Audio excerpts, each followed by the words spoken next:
Today on Public Research. And welcome back to the program. I'm Zev Brenner, and we're looking at a fascinating article dealing with Itamar Ben-Gvir. Major General Chavim Zev, we have about a minute or so left. There's so much to talk about, so much to discuss. What about peace? Do you foresee peace taking place between Israel and the Palestinian Arabs? I've been doing it for 43 years, and I'm on daily. And I can do more than one guest during the course of a day.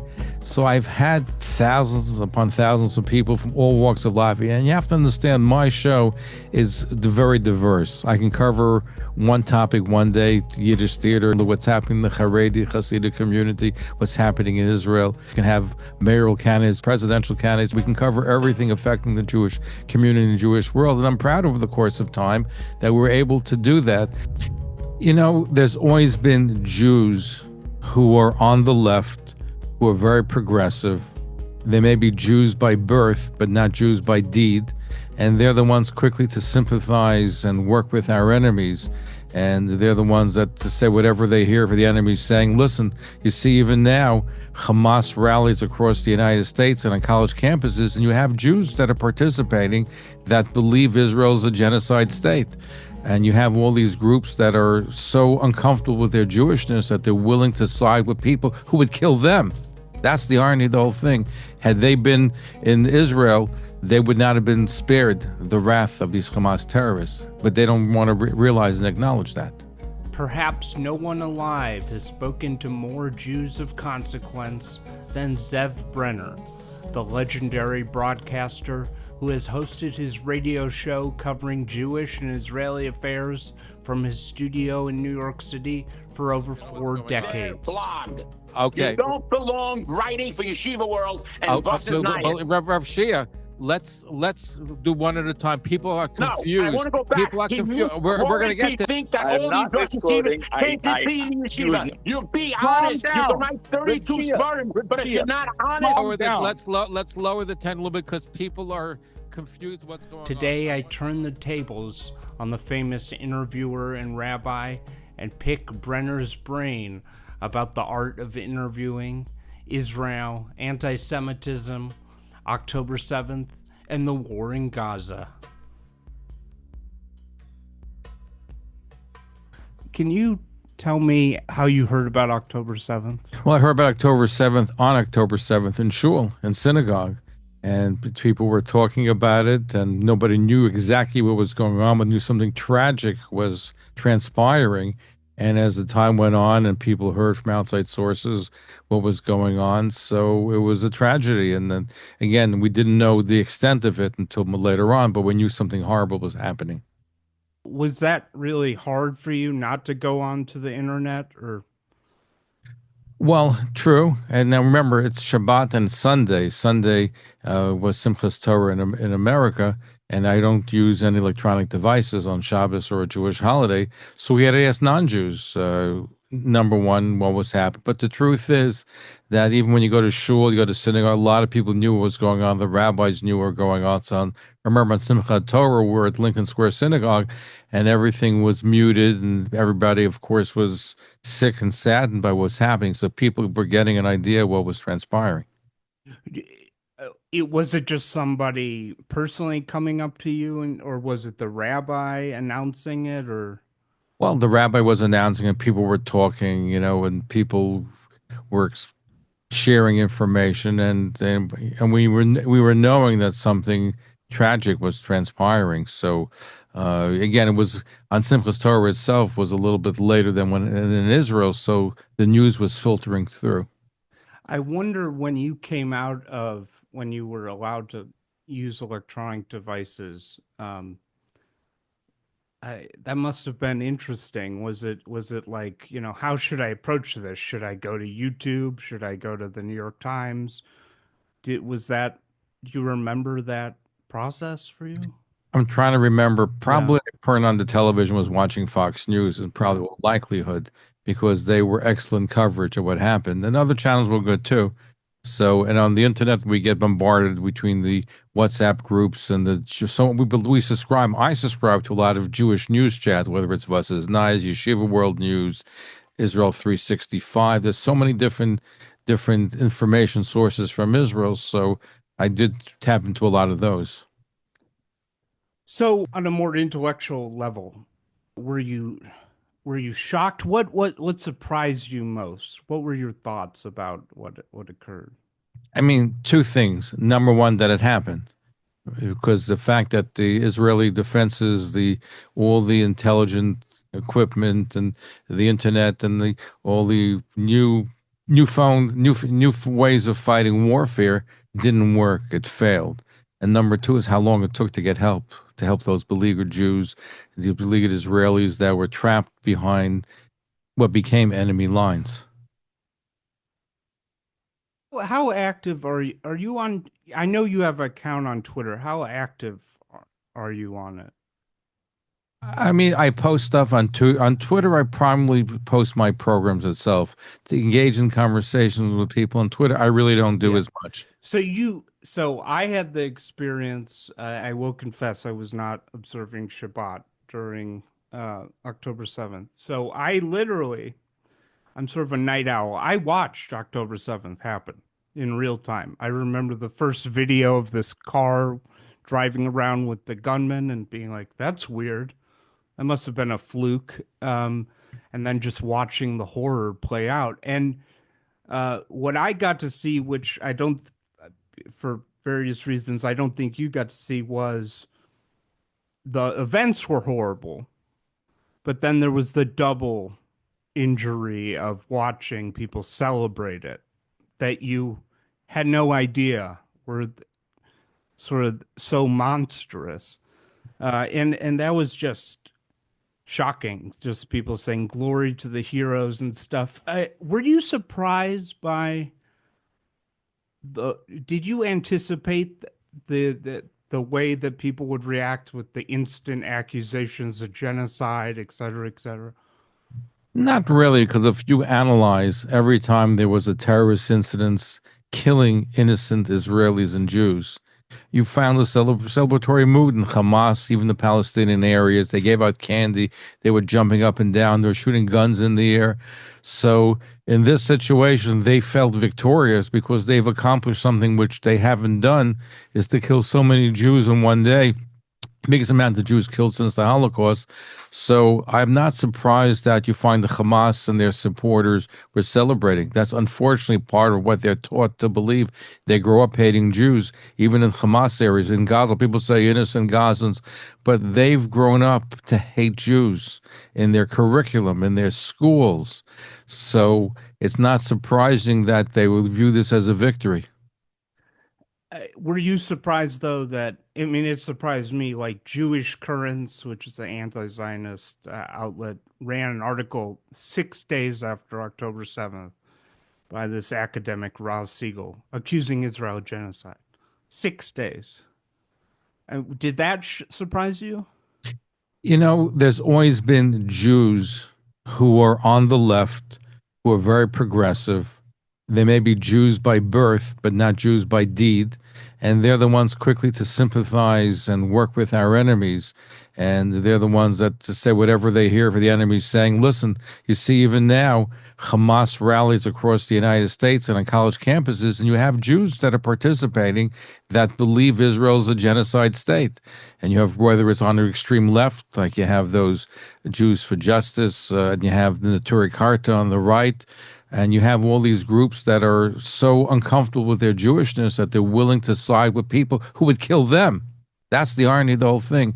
Had they been in Israel, they would not have been spared the wrath of these Hamas terrorists. But they don't want to realize and acknowledge that. Yeah, I mean, it's very sad to read. I mean, it's so sad. I mean, some of the October 7th victims that were killed on the kibbutz, their Twitter accounts are still there. And one of them, I'm forgetting his name, you can see his last post. And it was something very pro-Gaza. It was, we need to be nicer. And he was slaughtered. Well, I've spoken to some in the family members of those that were killed on October 7th who still believe, very few of them, by the way, that I've come across, that are sympathetic to the Palestinian cause and Hamas cause and say Israel has to do more and work with them. But I think a lot of the progressives in Israel after October 7th have changed their tune because they realize that these people are intent. Their charter is to destroy the Jewish people. In fact, I was at a rally for a Salute to Israel parade just the other day, and Governor Kathy Hochul was there, and there was some reporter there, or supposed reporter, who was saying, "What about the Democratic Socialists that say Israel's committing genocide?" So I started screaming, "Throw him out." And then he looks at me confused. He says, "You're supporting genocide," I said. He looked shocked. He couldn't even fathom what I'm saying, that he's supporting genocide by supporting Hamas and taking their line. He and his ilk and his colleagues are supporting genocide because that's what Hamas stands for. Have you learned any lessons since October 7th? One lesson, it's very scary, but one lesson I feel like I learned is the idea that the world has learned from the Holocaust I don't believe that at all. It's like clockwork. As the last Holocaust survivors die off, we're seeing the surge of Nazism. I think if the world did another Holocaust, I think they would use different language. I think, horrifyingly, they might even say, we had to kill all these Jews. Like if Iran nuked Israel, I think a lot of these people would say, well, they had to because the Zionists were modern day Nazis. But I really think that we could see that again. What have you learned since October 7th? Well, first of all, anti-Semitism never goes away, unfortunately. It may have been hidden or underground, but October 7th freed those anti-Semites to be anti-Semites again, fully anti-Semites. Because after you scratch the surface and they stop talking about the Zionists, guess what? They're talking about the Jews. So the Zionists is just the outer layer of what they really feel, which is the inner layer of hatred towards Jews. And anti-Semitism is fashionable today. And that's what October 7th has allowed that to take place. And you find countries and newspapers and other individuals attacking Jews for being Jewish and being sympathetic to Israel. They want the elimination of the state of Israel. That's really what the goal is. From the river to the sea, that's what the slogan means. They want intifada. They want to free Palestine from Jews. And if you look even at the Palestinian areas, a lot of other countries, you have very few Jews or no Jews in the Palestinian areas. So this is a war against the Jews. But guess what? It's not just against the Jews, because when they finish with the Jews, if God forbid, if they were to be successful, they go after the Christians and those that don't think like them. The Shiites hate the Sunnis hate the Shiites and all the other groups and the Druze. In fact, on October 7th, what was most surprising, the brutality which they killed Muslims who they captured. Muslims. So that puts a lie to who they are and what they're doing. There's a question I've been asking guests, and I definitely have to ask you this. I want you to, so that we're not, I don't like to be vague. I like to be specific. So I'm going to give you a set of years, and I want you on 1 to 100. Give me a number for the level of anti-Semitism in America. Okay, so 1990, from 1 to 100. It's hard to say because anti-Semitism is there. It's there on the right and on the left. And you'll see the ADL will tell you that the numbers of anti-Semitic incidents, but it's always beneath the surface. And if you wanted me to be honest, I've done some stories about this, but if you look at the 1940s and late 1930s, maybe anti-Semitism was even bigger in America than it is today. You had Father Coughlin on the radio. You had neo-Nazi groups on the Upper East Side of Manhattan. You had rallies against Jews. So you had a lot of activity that was against Jews, and anti-Semitism was there. You had Henry Ford. You had anti-Semitic tracts that were popular. So we've seen anti-Semitism. After the Holocaust, it was submerged. You didn't feel it as much. But it's there. 1973, remember, burn Jews, not oil, when there was an oil boycott? You had the American Nazi Party, you had the KKK and other groups on the fringe of society, but they were there. But I think what has changed, in addition to this neo-Nazi groups, you have had, and I'm not sure the year that it started, you have groups on the left that tying in, fight against Israel, BDS, with women's rights and gay rights, and they mix all together, but they call it intersectionality. So if you're for one group, you're fighting for one group, got to fight for everybody, intersectionality. So at that point in time, anti-Semitism became more part of the left, and they try to tie together different groups that may not have anything to do with Jews or Israel, but saying, if you want us to support your cause, you got to support the anti-Israel cause. But I just play along with it. Okay, sure. So Okay. in 1990, what would you put that number on as? From 1 to 10? No, 100. 100. I would say 60. I mean, it's very hard, but I'm going to say 60. It's always there. Okay. 2004. Same thing, I would say. 2025. 2025, maybe 80. Okay. Yeah, I had I'm sorry, I've been poaching some of your former guests. I had on Rabbi Mencken. He said in 2004 he said 20, and today he said 70, which was pretty shocking. Let me switch back to sort of current events. How would you grade Benjamin Netanyahu, his performance since October 7th? You know, it's a mixed bag, and I don't envy the Prime Minister of Israel because you have two competing causes at the same time, which he has to champion. On the one hand, you want to get every single hostage, live and dead, back to Israel. On the other hand, you want to prosecute a war where you're going to eliminate Hamas. And these could be diametrically opposed causes at the same time. The truth is, at the end of the day, and listen, Israel has performed brilliantly in the battlefield. They use a lot of AI. I've heard from Israeli intelligence how they use drones to kill drones, and how even just recently they were targeting two of the Sinwar brothers and using all kinds of intelligence. Look what happened in Iran when they were able to pinpoint a room where Hamas leader was and just attack that particular room and leave the rest of the building intact. So they've made amazing strides, and that's due to the Prime Minister, the beeper. What they did with the beeper is amazing. On the other hand, at the end of the day, they're going to have to make a deal because you cannot eliminate every single Hamas member in Gaza. As much as we'd like to see that happen, at the end of the day, they're going to have to come to some sort of solution. And freeing the hostage has to be a priority as well. And it's very hard to get both of them on the same page. So what do you make of Trump's sort of been all over the place, but he sort of shocked everybody with this idea of Gaza's destroyed, we're going to need to move everyone out, at least for a period of time. And then he hasn't really talked about that as much. There's headlines about Libya, and what do you make of that whole thing? Listen, it's an interesting idea. The truth is 80% of Gaza is in rubble. So we're going to have to be rebuilt. Who's going to rebuild it? As long as Hamas has any presence in the government or in control of society, is Saudi Arabia or Qatar or any other country going to put billions of dollars to reconstruct? So there has to be a solution. It was an interesting idea. I'm not sure if it's going to go anyplace, but if 1 million Palestinian Arabs move to Libya, maybe. I mean, they don't want to move, but the fact is, where are they going to? At the end of the day, when, let's say, war ceases and they come to some sort of resolution, where are they going? They do want them. A lot of them do want to leave.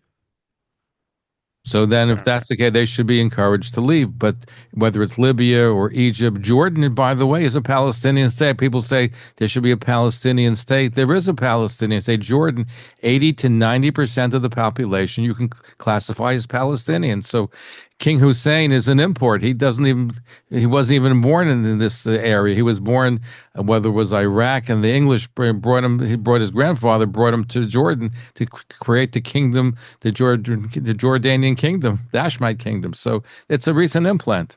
Have your views on Israel evolved or changed in big ways over the years, or pretty much stay the same?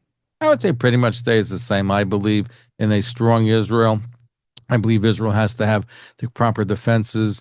I like the fact that you have a Likud government. Personally, I would love to have seen Menachem Begin as the first prime minister of Israel. I think the country would have been different had he been the first prime minister of Israel.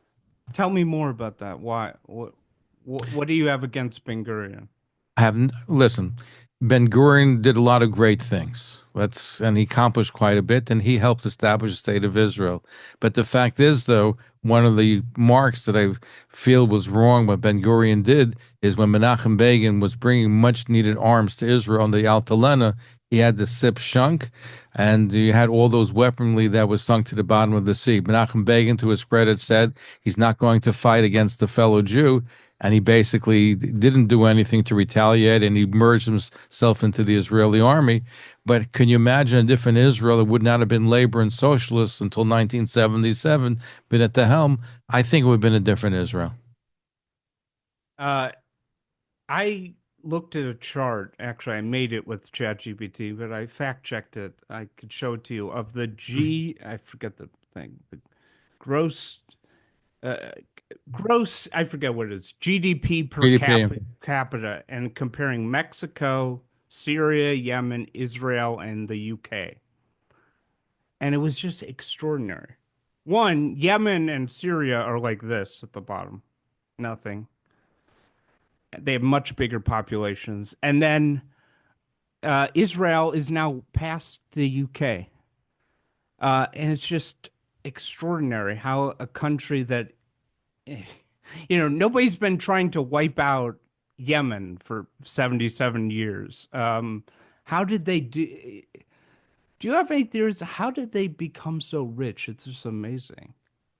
You have to understand that Jews are intellectuals, and we've won Nobel Peace Prizes. We've contributed to every country in the land. Go back to the Bible. If you want to look at the Bible, when you had Yitzhak, Isaac was the first Jew to experience anti-Semitism.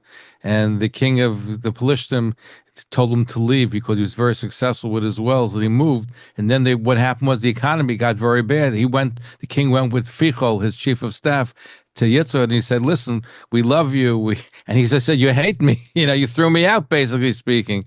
But the fact was that the economy dried up because the Jews left. Jews are able to not only help themselves, but also enrich society in so many different ways.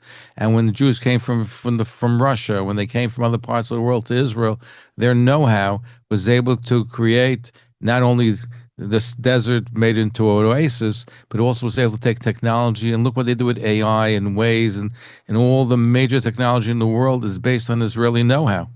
And the Israeli army is a great incubator. A lot of whether it's the fax machine or other intelligence and other innovations and inventions, and that's benefited the world. But it's also helped Israel grow economically and also be a powerhouse when it comes to AI and other technology. 8,200 unit. It's just amazing stuff.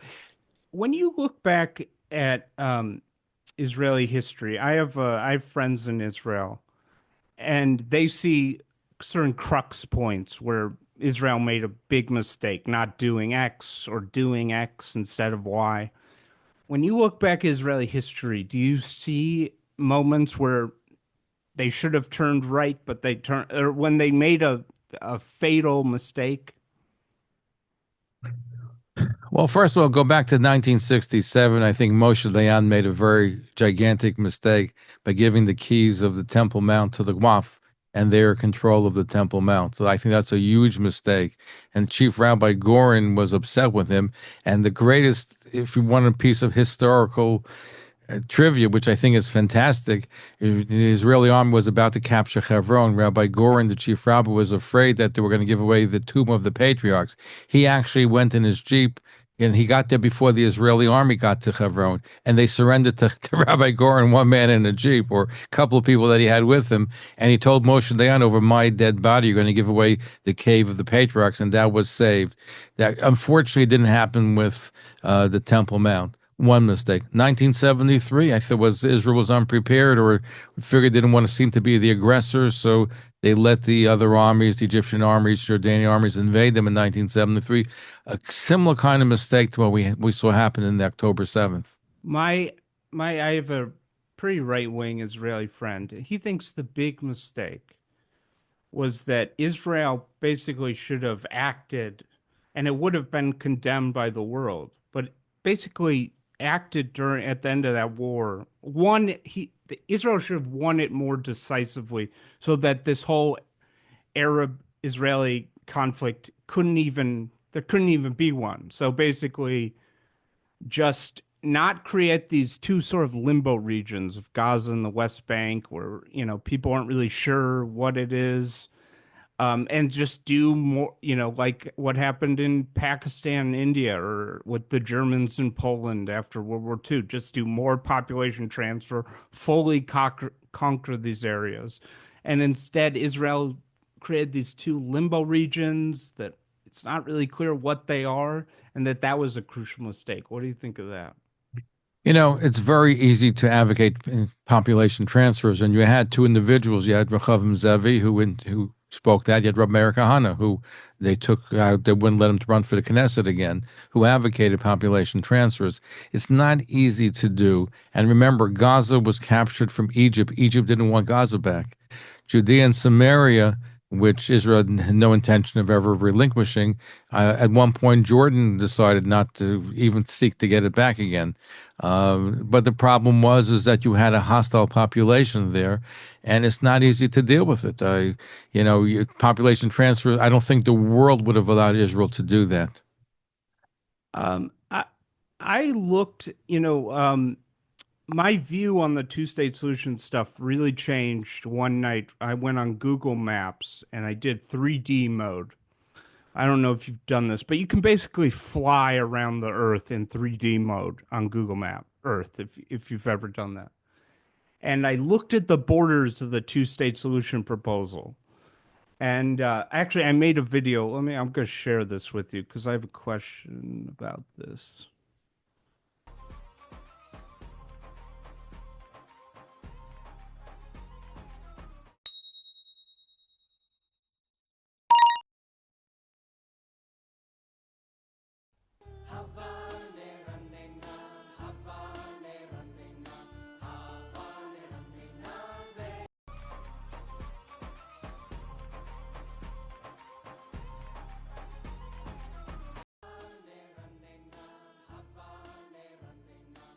Basically, the border of the Palestinian state would be 5 miles from Ben Gurion Airport with the high ground looking down on it.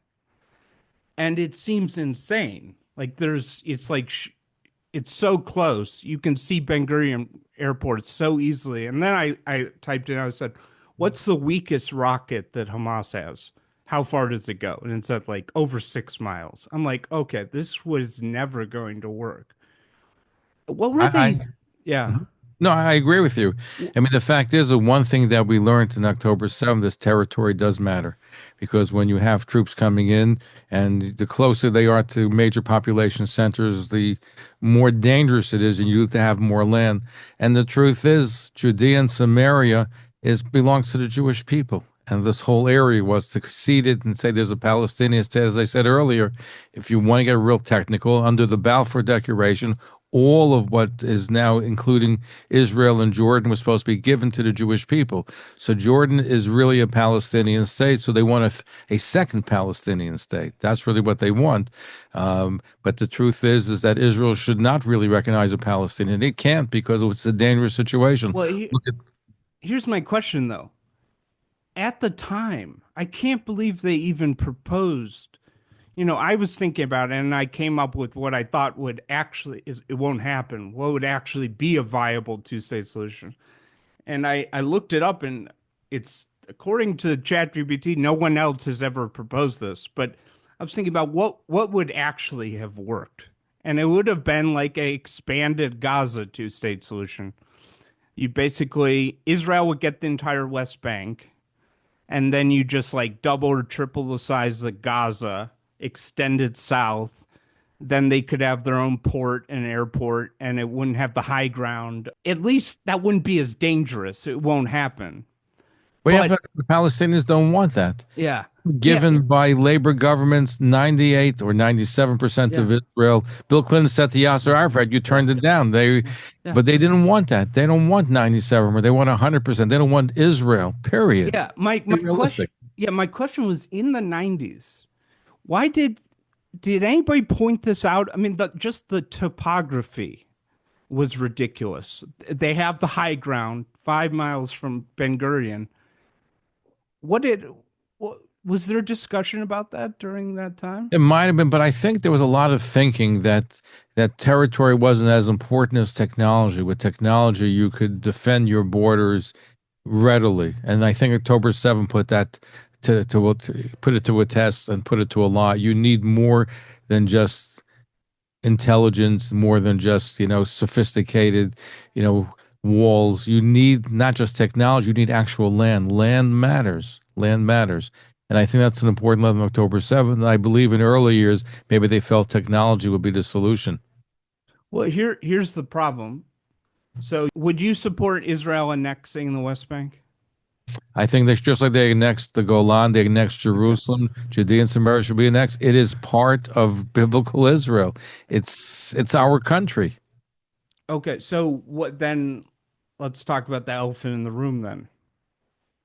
What do you do with the voting rights issues and with the population there? You have listen. You have Israeli Arabs vote. So you would give everybody in the West Bank a vote. It could be like a state. You have a state. You can vote for congressman or senator or whatever it might be, the equivalent, the Knesset member. You can work these things out, providing that they become citizens of Israel if they want to become citizens of Israel.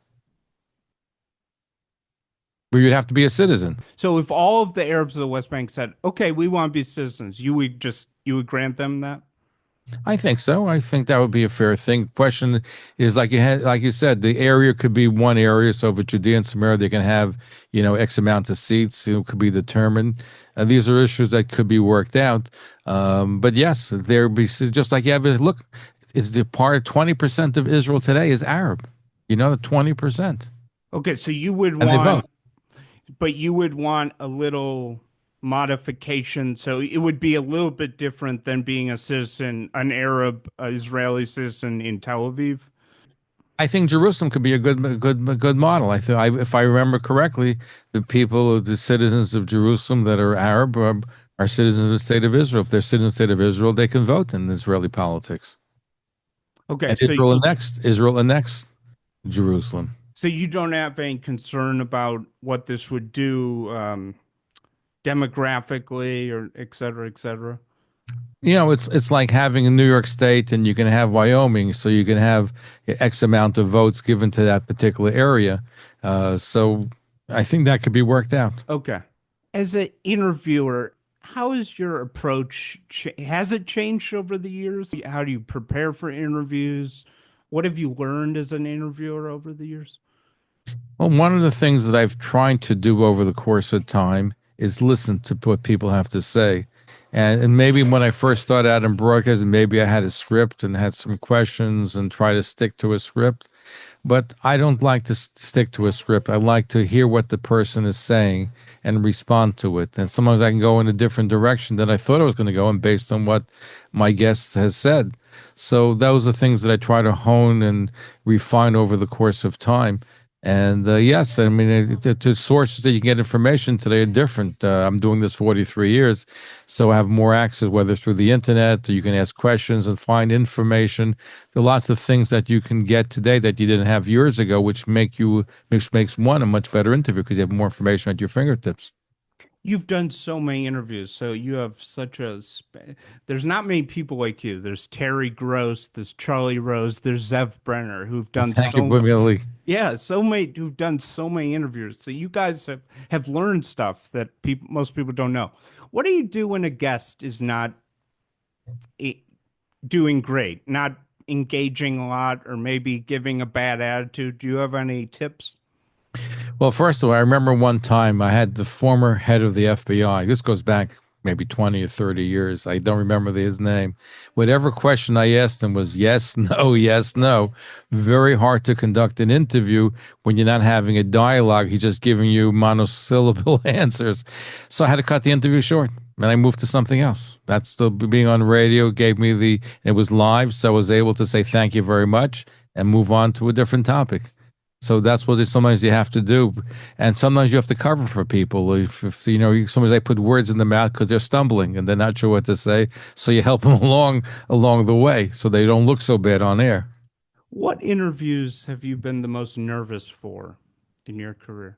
Well, one of the most nerve-wracking ones was the two, believe it was two times that I interviewed the Reverend Al Sharpton, who has been labeled an anti-Semite.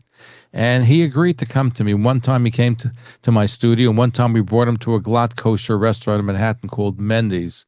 And I remember being in the restaurant in Mendy's, and we had two militant Jewish groups demonstrating outside death to Sharpton. We had hundreds of people in the restaurant. I believe the police were there that night. And it was nerve-wracking because you have all this stuff going on, and you're dealing with somebody who's perceived to be an anti-Semite. You're asking questions, and he's challenged you back and forth. So it was a tough interview. It was something which is a little bit nerve-wracking. Again, you see the tension in the air between the demonstrators outside and the people on the inside. But it was something which I think was important to do, and I would do it again. Tell me the interviews where they were so good, you would have literally paid the guest to continue for another hour. Listen, there are a lot of very interesting people. One of my favorites is always converts to Judaism. And some of them have such a fascinating background and history. I just interviewed Rowan Oswan.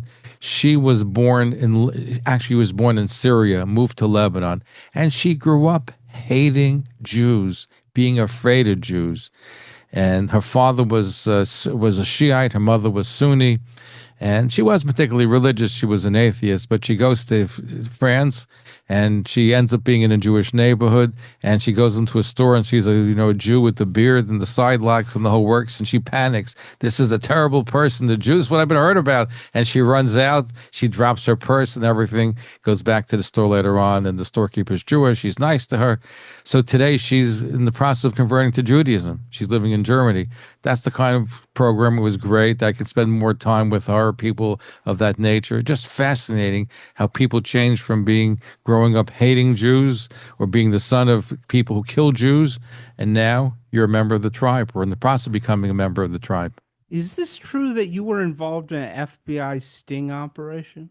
It was something not done to my knowledge, where the show was used by an individual who came on and brought on guests, and he used it to entrap guests, but that's something which was not done with my knowledge, but it ended up being the case that somebody did use the program for that, because we are a popular program. People come on and people listen to it, so somebody arranged for guests to come on to a segment, and it was something that he had arranged with the FBI, according to what I know. Entrap, could you tell us more? There was one developer who I was in trouble, and he could have faced significant jail time. So what he did is he got different elected officials where he arranged, and I'm trying to remember exactly, it was a long time ago, where he arranged, for them to engage in bribery, if I remember correctly, where he wanted some stuff done and he got them involved, and he used the program just to bolster their image, and he did stuff not on the air. What happened on the air was 100% kosher, but we did off the air. It was something which some people went to jail for. Here's something I think we probably disagree on. I think it would have been good for Israel if America had stopped giving it aid, say, in 2010. I think it would be stronger now. It would be more independent. It's become too dependent on America. I think the alliance, the U.S.-Israel alliance, is deceptively, it's not as strong as some people think. Trump is pro-Israel. Vance has this anti-Semite Tucker in his ear. He's a little bit on the fence. What do you think? Well, first of all, what you're saying, other people have advocated. Rabbi Meir Kahane has said this for decades when he was alive, that Israel should wean off American support. And others are saying that even today. Again, Israel has, you asked before the question, how has Israel grown so strong? The fact is, though, that American aid, and the money does not go to Israel. The money is used in this country, by the way. That's a misnomer. People think, if America writes a check to Israel and Israel can do what it wants. But they have to buy products and buy equipment in this country. And the truth is, look at Iron Dome. Iron Dome was developed in the United States, and Israel was able to use that technology, but it refined that technology. And now the United States will use the technology that they reinvented, but Israel refined. So it's a double-edged sword. It'd be nice for Israel to be independent on paper, but the fact is, though, Israel needs the money. And look at even now, the defense budget, what Israel has to spend on defense. Look what it costs for a single missile to knock down missiles coming in from Iron Dome. You're talking about millions of dollars. So, yes, on paper, in theory, it'd be wonderful, but Israel needs the United States, and the United States needs Israel. It's a collaborative partnership. There are tensions from time to time. There were tensions during the Biden years. There could be tensions down the road. It's all possible, but these are things that have to be worked out and sorted out. But at the end of the day, remember, Iran and China and Russia, and Russia to a lesser degree, it's not just a war that's going on in their territories and their fights. It's not just supporting the enemies of Israel. At the end of the day, they're enemies of America. So Israel and America have a vested interest to work together to stop some of these problems around the world. I want to show you, do you know Gadi Taub? He's an Israeli journalist. He has this show called Israel Update. Okay. He's very well connected with Netanyahu. Actually, he was at the JNS conference. This is from a few days ago. So I haven't been so pessimistic since before the Grim Beeper operation. I also want to factor in the fact that Waltz was removed as a national security advisor, and all his pro-Israeli team along with him. The growing influence of J.D. Vance, who is attached in some way or so, rumors say, to the Tucker Carlson faction. All this points in a very bad direction. And this is why I think, as I've said, we now have the ammunition. We should establish facts on the ground, because we do not know how badly the Trump administration has turned against us. So it's not as bad as Kamala Harris. They've not become actively pro-Iranian, but a Middle East in which the United States and the Muslim Brotherhood and Saudi Arabia are teamed up to create a new regional order is a very hostile place for Israel. And perhaps we should start considering the Trump administration as a serious threat to our existence. Okay. That's very sort of scary to hear that, because he's very well connected with Netanyahu. Do you think there's a rift now between Trump and Israel? I don't think there's a rift. Is there tensions? Probably. But here's the thing, though. J.D. Vance, I know he's from people who are close to him in the Jewish community. He's not an anti-Semite. He's not anti-Israel. Tucker Carlson concerns us. You have others in the Republican Party that concern us that are really isolationists. But I'm not sure at this moment in time that they have the upper hand.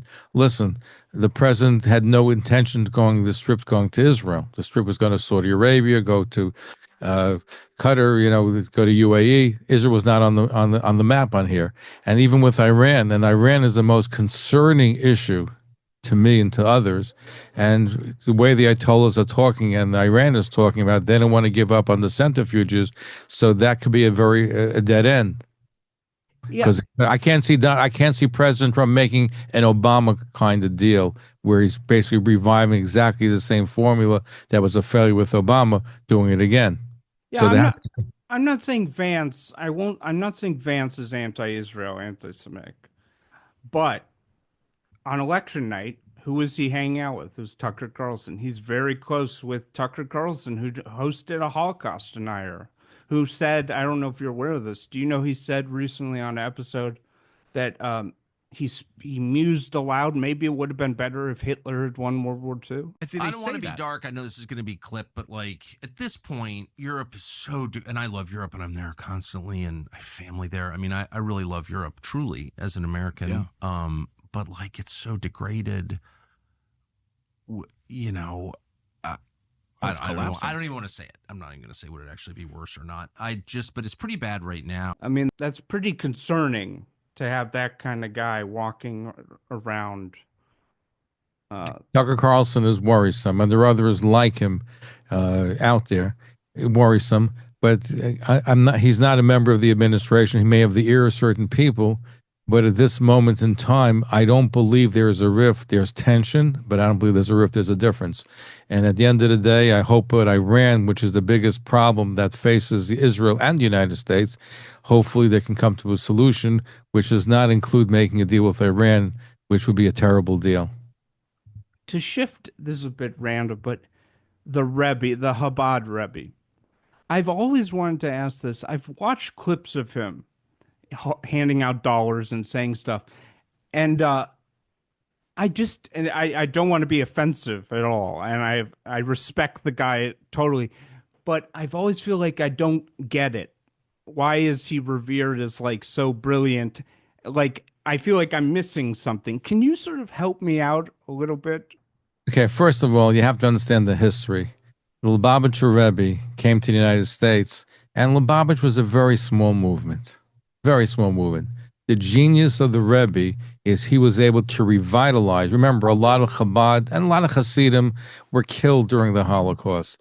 So when he came to America, he had a small core of people, and he was able to build. Not only was he able to rebuild the community, but look at the dedication you have of the Chabad rabbis. Go to far-flung communities around the world. They're in Iran, they're in India, they're in desolate parts of the United States. They're all over the world. They're in China. So he was able to motivate thousands upon thousands of people to dedicate their lives to service other people. It's like a Jewish Peace Corps. It's amazing what he's able to inspire that and able to revitalize a movement. And the truth is, Orthodox Judaism, the glue that holds Orthodox Judaism together is Chabad. You go to Chabad houses around the world, you can keep kosher, you can have a minyan, you can pray with a quorum. These are things that you attribute to the Lubavitcher Rebbe. He was charismatic, he was able to accomplish that, and that's why he's revered. And people, and I've never seen it. You have the Hasidim always revere the Rebbe, but the Chabad Hasidim, Lubavitcher Hasidim, revere the Rebbe on even a stronger level. They have an attachment to him. They're willing to sacrifice their comfort, their lives, their income, just for the cause that he set up for them. Yeah, I want to make clear, I'm not denigrating him at all. I just know there's something special about him that maybe I'm missing a little bit. But I mean... But he knew people. He knew how to communicate. You know, he was an engineer by trade. He went to the Sorbonne, college educated, worldly. He knew what was happening in the world. And he was a brilliant individual. And he was able, listen, how many people can start from scratch and build hundreds of thousands of people and thousands of your disciples going around the world, you know, starting from scratch and motivating people to become Jewish and helping the world become a better place? How many people do you have like that? Show me. His impact has been amazing. If you were stranded on a desert island and you were allowed to bring, I don't know, 2 Jewish texts, not the whole Torah, not the whole Talmud, but like maybe sections, or maybe a few recordings of rabbis talking, or maybe a few pieces of Jewish music or films about Jewish life, what are some of the things you would bring? Don't forget, I'll bring the Chumash, the Art Scroll Chumash, which is important, and you can relearn every day. And learning is part of the Jewish tradition. It's so important. A siddur, a prayer book, is essential. As far as, you know, videos or other books, I'm very inspired by a book called A Tzaddik in Our Times by Rabbi Ari Levine. He was a Haredi rabbi, but he ministered to the Stern Group and the Irgun Group that were imprisoned by the British, and he was very inspirational. You read his book, and they were not religious, and he was from the other end of the spectrum, but they loved him. Those are the kinds of things that are inspirational that I love to read over and over and over again. Is there a documentary or a film that you especially hold in high regard that related to Jewish things? That's a very interesting question. You know, I mean, I enjoyed Shtisel and Kugel, which is more contemporary. Fiddler on the Roof was great. Listen, I love Jewish movies, love Jewish books. So, you know, I love to see all of them and see how Jews are portrayed in media. So those are stuff that's come out recently that it's on my radar screen. Is there, you know, have you read the book Rise and Kill First by Ronan Bergman? It's a history of the Mossad. You would love it. Oh yes, we're supposed to be carrying some programming about the Mossad too. I've had Tzvika Malkin, by the way, was a former Mossad agent, captured Eichmann until he passed away. Was a very frequent guest and a friend. We visited him in Israel. He visited us in the United States. So I'm fascinated by the Mossad and its workings. Do you know the story about the Templar Nazi that went to Israel to get his property after World War II? He had worked in the concentration camps, and the Israeli. They killed him, and then they did a radio broadcast saying no Nazi will ever walk the streets of Eretz Israel again. Have you heard that? Have not heard this, but sounds a fascinating story. I gotta send that to you. Send it to me. We'll do a show about it. It's yeah. You should have Ronan Bergman on. A Holocaust survivor by the name of Shalom Friedman, who was posing as a Hungarian priest, related that in 1944 he met Wagner, who boasted that he was at Auschwitz and Buchenwald twice. When he was in Auschwitz, they brought out a large group of Jews, the youngest ones, and poured flammable liquid over them. I asked them if they knew there was a hell on earth, and when they ignited them, I told them that this was the fate awaiting their brethren in Palestine. After the war, Wagner organized the attempts to allow the Templars to return to Palestine. Rafi Eitan was 17 at the time. Here come exultant Germans who had been members of the Nazi Party, who enlisted to the Wehrmacht and SS, and they want to return to their property when all the Jewish property outside was destroyed, he said. On March 22, 1946, they shot him. Haganah's underground radio station, The Voice of Israel, announced the following day, the well-known Nazi Gotthilf Wagner was executed yesterday by the Hebrew underground. Let it be known that no Nazi will place a foot on the soil of the land of Israel. Are there moments in Israeli history that, like that for me, which are just amazing, that inspire you? Listen, the 1967 Six-Day War is a pivotal moment in the life of every Jew. Here you have all the Arab countries and armies want to throw the Jews into the sea. And you have a miracle in 6 days where Israel is able to fight back and regain Jerusalem, Judea and Samaria, capture the Golan Heights, capture Gaza in lightning speed and defeat all these armies. And even Russia was supposed to intervene on behalf of the Arab countries, which they didn't do. It's a miracle of God. That's so inspirational. You cannot look at that but anything but the hand of God. You know, here's one thing we might disagree on. I think there's been too much focus on the campus protests. I'll give you an example. There was so much coverage of them taking over the Columbia Library. Bad. It's bad. But there was so little coverage of Joe Rogan, the largest podcast in the world, hosting a Holocaust denier.